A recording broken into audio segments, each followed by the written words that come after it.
Я не хочу обсуждать, как Владимир Путин в интервью Такеру Карлсону дергал ногой или перепутал отца Владимира Зеленского с его дедом.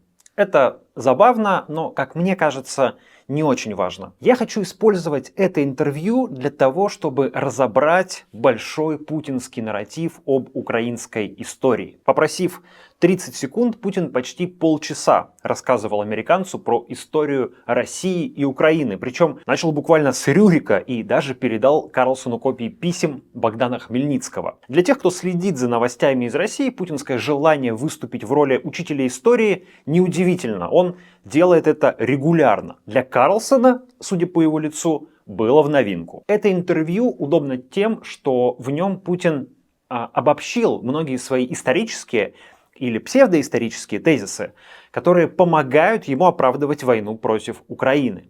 Для этого видео мы вместе с редактором журнала «Репаблик. Ретроспектива» Максимом Рычковым выбрали 7 ключевых тезисов и разберем их по полочкам. Тезис первый. Украина – искусственное государство. После Второй мировой войны Украина получила еще часть не только польских до войны территорий, сегодня Западная Украина, часть венгерских территорий и часть румынских. У Румынии и у Венгрии тоже часть территории забрали. И эти территории, вошли в состав Советской Украины и до сих пор там находятся.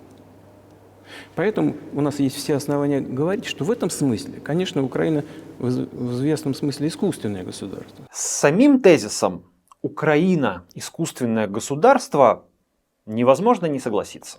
Украина, как самостоятельный субъект международного права, действительно создана искусственно.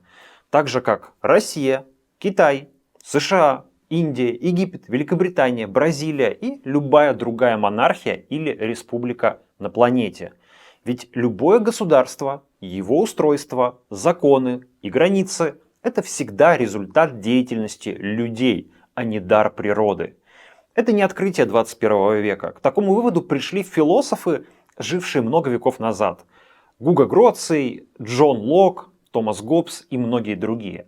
Споры среди них возникали лишь насчет того, как именно люди создавали государство, путем общественного договора или через насилие, когда одна общность заставляла соседей через принуждение признавать свою власть. Едва ли Владимир Путин имел в виду, что Россия, в отличие от Украины, появилась не благодаря деятельности людей, а через вспышку сверхновой или божественный замысел. Впрочем, последний тезис Путин может разделять, конечно.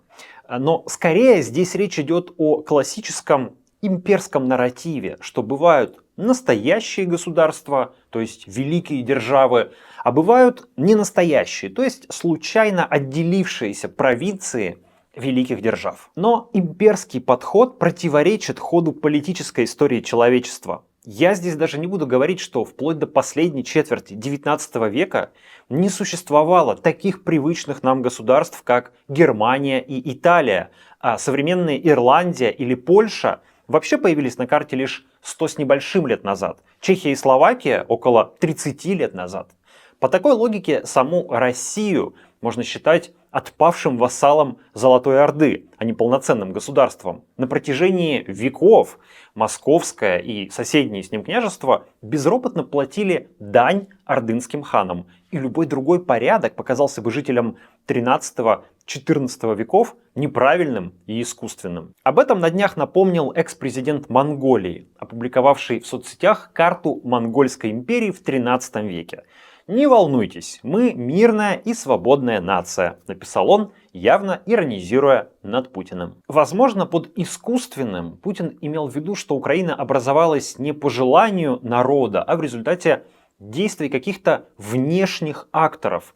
Но что тогда говорить о древнерусском государстве, которое, согласно нормандской теории, возникло в результате появления на этих территориях заморских скандинавских князей и их дружин, о чем в своем интервью вспоминал и сам Путин. Годом создания российского государства 862 год, когда новгородцы, есть такой город Новгород на северо-западе страны, пригласили на княжение князя Рюрика из Скандинавии. Переходим к тезису номер 2. Украина – часть России, потому что так решил Богдан Хмельницкий.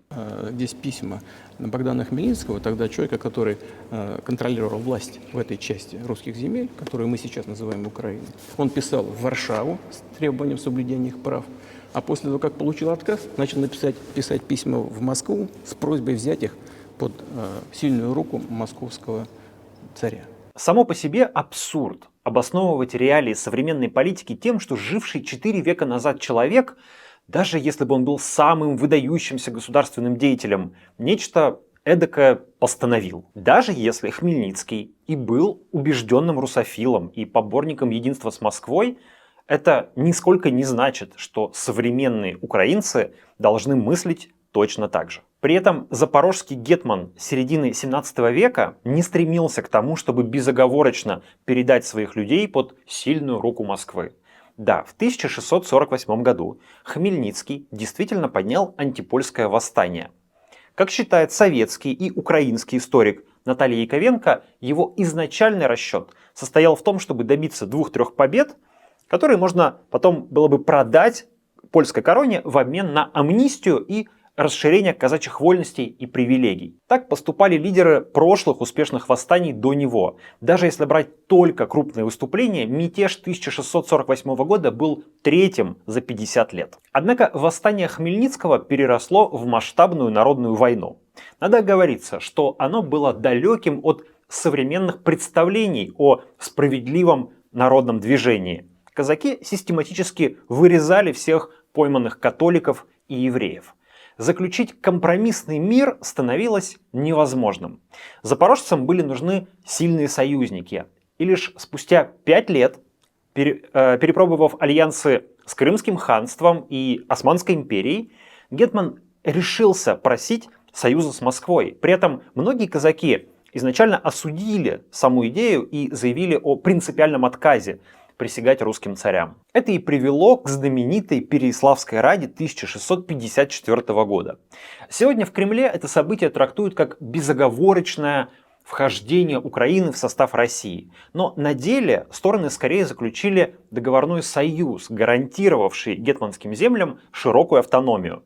А спустя всего 2 года русское царство нарушило взятые на себя обязательства. В первую очередь заключило сепаратный мир с поляками, не допустив на его заключение запорожцев. Летом 1657 года Хмельницкий умер, а его преемники вполне обоснованно чувствовали себя ничем не обязанными Москве. Ведь партнеры, как сказал бы сам Путин, их нагло кинули. Так что в итоге русскому царству пришлось силой отвоевывать левобережную часть Украины у Речи Посполитой и у лояльных ей запорожцев, а не принимать ее в свой состав по добровольному решению соседей. Путинский тезис номер 3. Украинская идентичность не настоящая. Ее изначально русским людям навязали иностранцы. Затем, во времена Екатерины II, Россия вернула все исторические земли свои, включая юг и запад. Это все продолжалось до революции. Да, а вот перед Первой мировой войной, воспользовавшись вот этими идеями украинизации, австрийский генеральный штаб очень активно начал продвигать идею Украины и украинизации. Все понятно для чего. Потому что в преддверии мировой войны, конечно, было стремление ослабить потенциального противника. Здесь Владимир Путин снова транслирует логику агрессивного имперства, последний всплеск которой случился в нацистской Германии. Согласно этому подходу, называющая себя великой держава имеет право присоединять новые народы и территории, апеллируя к памяти о далеком предке. В случае с Российской империей это Киевская Русь, у немецких нацистов были древние германцы. Оба упомянутых Путиным события бесспорны. В конце XVIII века Россия по 3 разделам Речи Посполитой заполучила правобережную часть Украины, а в 1914 году Россия оказалась по разные стороны Первой мировой войны с Австро-Венгрией, чьи власти действительно пытались эксплуатировать украинское национальное движение. Например, в составе австрийской армии тогда создали корпус сечевых стрельцов из жителей принадлежавших Габсбургам галицких областей. Однако могли ли австрийские, да и любые другие военные внушить ложную, по логике Путина, идентичность тем украинцам, которые жили в составе Российской империи? На мой взгляд, нет. Опыт мировой истории показывает, что эксперименты по навязыванию национальной идентичности извне бессмысленны. Они неумолимо терпят крах в сколько-нибудь долгосрочной перспективе. Актуальный пример – курды, которых не смогли убедить в том, что они турки, как бы ни старались турецкие власти. Заметьте, Путин в этой части своей лекции ничего не говорит о событиях XIX века. Между тем, именно тогда украинцы, все еще не имея своего государства, окончательно оформились как отдельная нация со своим языком, культурой и самосознанием.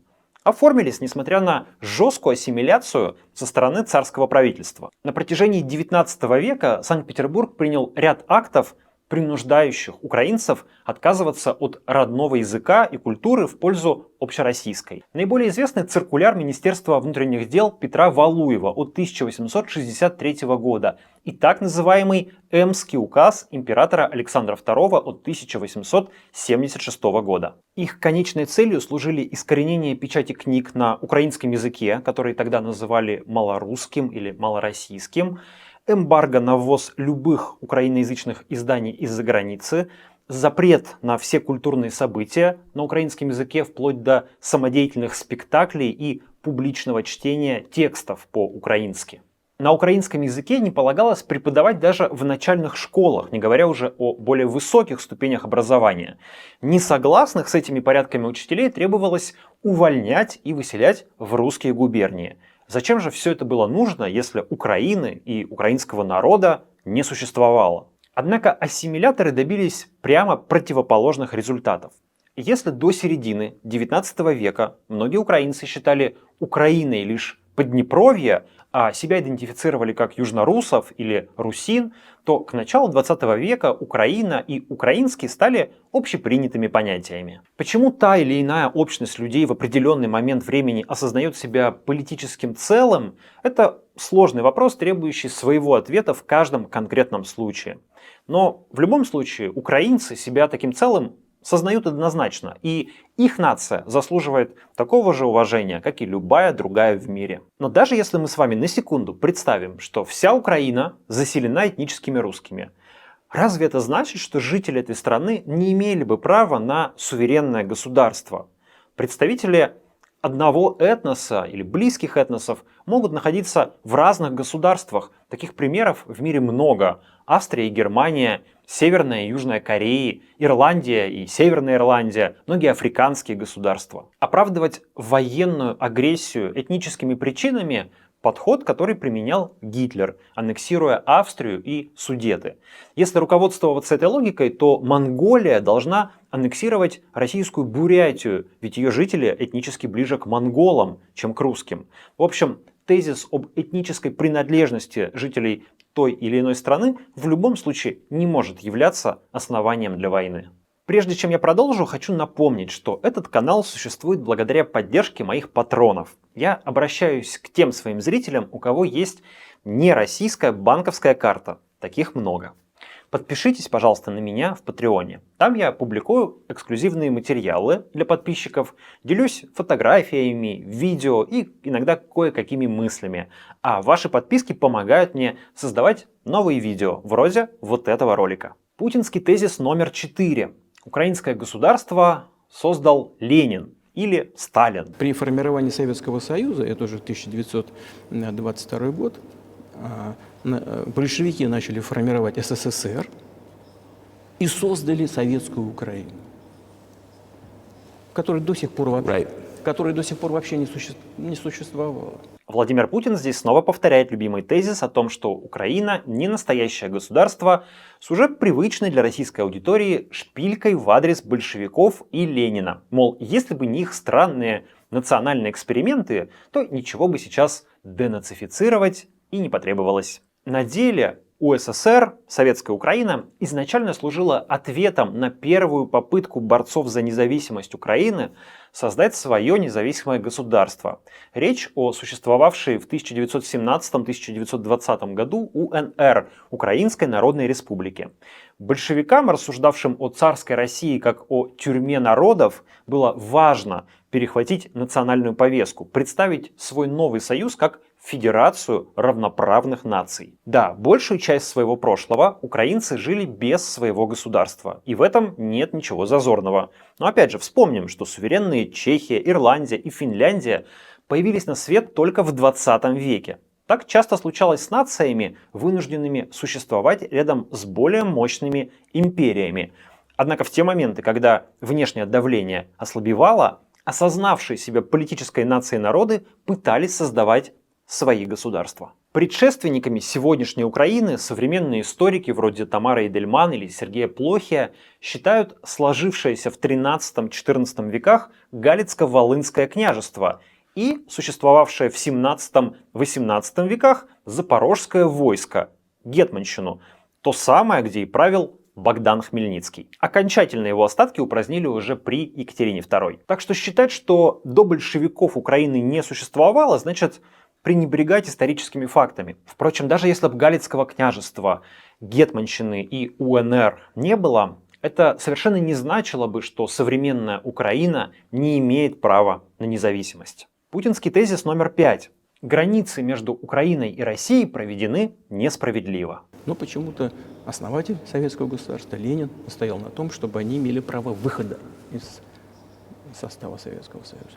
И тоже по непонятным причинам наделил образующуюся советскую Украину землями, которым люди, проживавшие на этих территориях, даже если они раньше никогда не назывались Украиной, почему-то при формировании все это было влито в состав Украинской ССР.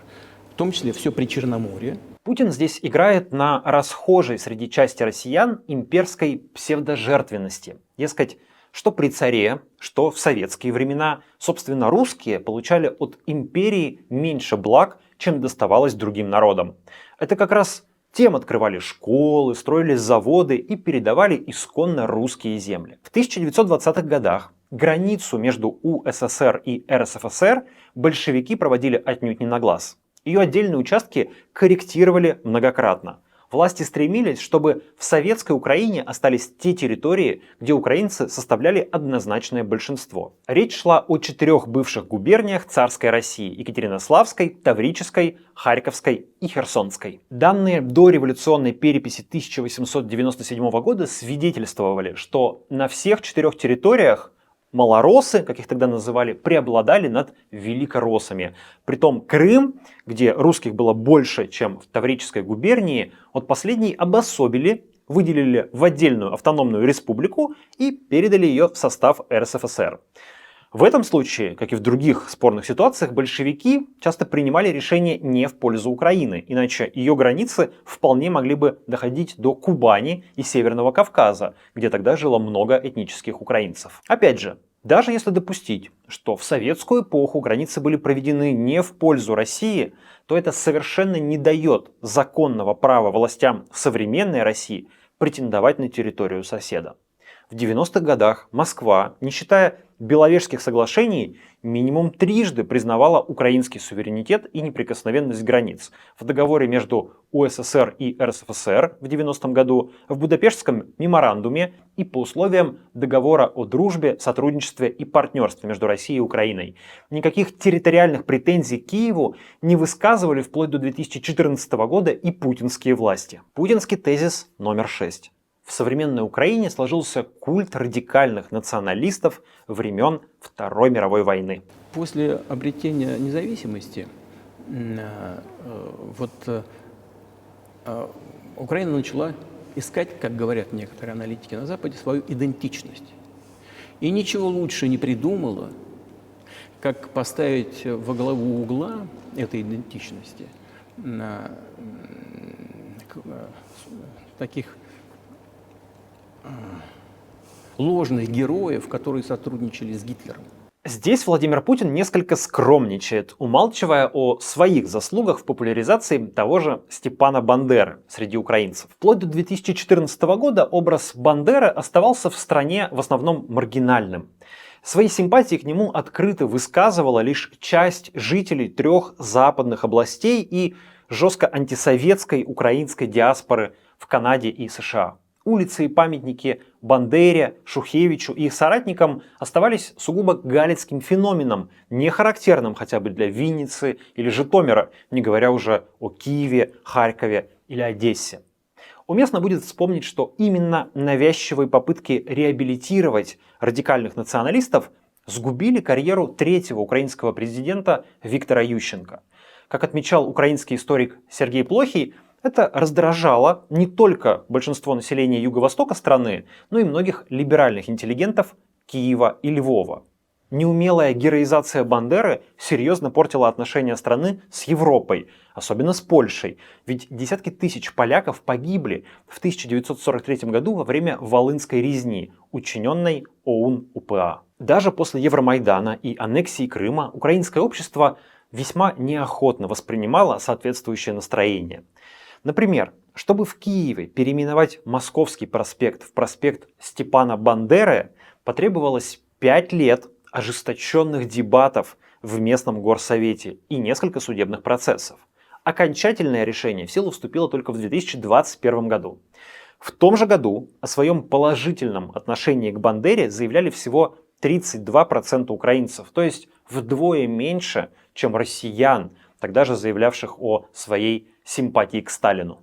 Другое дело, что после полномасштабного вторжения вопрос Шухевича и особенно Бандеры потерял для украинцев прежнюю неоднозначность. Их будут демонстративно почитать хотя бы назло соседнему государству, ведущему против их страны очевидно захватническую войну. Если 10 лет назад для большинства граждан радикальные националисты из ОУН-УПА еще выглядели подручными нацистов, то сейчас они обречены, чтобы их воспринимали как бескомпромиссных борцов с игом Москвы. И если Москва их ненавидит, то мы как минимум назло им будем петь про Бандеру песни, посвящать ему стикеры в Телеграм, называть в его честь коктейли с зажигательной смесью и полевые печки. Ну и да, для украинцев есть большая разница между, с одной стороны, дивизией Галичина и другими служившими Третьему рейху формированиями, и с другой – бандеровской ОУН-УПА. Вторые воспринимаются не как коллаборанты, а как третья сторона в войне, воевавшая не за Германию, а против СССР и ради восстановления свободной Украины. Для многих украинцев при оценке Бандеры немаловажно, что он провел несколько лет в нацистских концлагерях и там же потерял 2 родных братьев. И бонус, тезис номер 7. Польша сама виновата в том, что на нее напала гитлеровская Германия. Но поскольку не отдала Данцевский коридор, все-таки поляки вынудили, они заигрались и вынудили Гитлера начать Вторую мировую войну именно с них. Почему и началась война 1 сентября 1939 года именно с Польшей? Она оказалась несговорчивой. И Гитлеру ничего не оставалось при реализации его планов начать именно с Польши. Этот тезис особенный, он выбивается из общего ряда. Во-первых, он не совсем касается украинской темы. Во-вторых, все остальное, утверждение про искусственность Украины как государства, насчет отданных русских земель, про хорошего Хмельницкого и плохого Бандеру, все это мы многократно слышали раньше. А вот ответственность за начало Второй мировой войны Путин впервые столь откровенно перекладывает на Польшу. Да, еще в статье 2020 года он писал, что польское руководство подставило свой народ под каток гитлеровской машины уничтожения. Но вот это его Гитлеру ничего не оставалось отдает какой-то симпатией или сочувствием к нацистскому лидеру. И это так похоже на путинское «они не оставили нам выбора». Соответствует ли это действительности?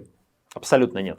В документах Нюрнбергского трибунала исчерпывающе описано, что Гитлер изначально собирался уничтожить Польшу как государство ради расширения жизненного пространства немцев. Притом на публику диктатор вплоть до весны 1939 года не уставал заявлять, что немецко-польские отношения находятся на высоком уровне и Германия никогда не будет воевать против Польши. Спор вокруг Данцига и сухопутного коридора в Восточную Пруссию служил для будущей агрессии лишь предлогом. 23 мая 1939 года нацистский фюрер провел соответствующее совещание с участием военно-политической верхушки Рейха, где прямо заявил, что считает принципиально важным нападение на Польшу. Гитлеровский адъютант Рудольф Шмунд в своих записях зафиксировал следующие слова своего начальника насчет восточных соседей. Победе Германии над Западом Польша усматривает угрозу для самой себя и попытается лишить нас этой победы.